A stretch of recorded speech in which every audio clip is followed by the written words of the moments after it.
കാരുണ്യ ആരോഗ്യ സുരക്ഷാ പദ്ധതിയിലൂടെ 42.1 ലക്ഷം കുടുംബങ്ങളിലെ 1.5 കോടിയോളം പേർക്ക് പ്രതിവർഷം 5 ലക്ഷം രൂപ വരെ സൗജന്യ ചികിത്സ നൽകാൻ ഈ സർക്കാർ ചെലവഴിച്ചത് 4236.22 കോടിയാണ്.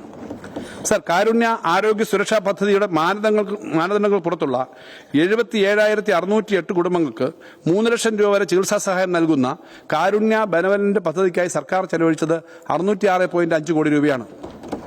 സർ, കേരളത്തിലെ ശിശുമരണ നിരക്ക് 5 ആണ്. ഇത് ഇന്ത്യയിൽ ഏറ്റവും കുറവാണ്.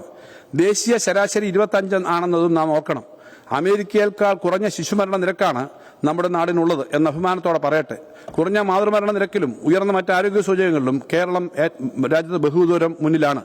സർക്കാർ മേഖലയിൽ ആദ്യമായി റോബോട്ടിക് സർജറിയും പീഡിയാട്രിക് റോബോട്ടിക് സർജറിയും ആദ്യമായി നടത്തിയതും കേരളത്തിലാണ്. സർ, സർക്കാർ ആശുപത്രികളിൽ കരൾ മാറ്റിവെക്കൽ ശസ്ത്രക്രിയ യാഥാർത്ഥ്യമാക്കുന്നത് കേരളത്തിലാണ്. ഇത് നമുക്ക് എല്ലാവർക്കും ഒരുപോലെ അഭിമാനിക്കാവുന്ന കാര്യമാണ്. സർ.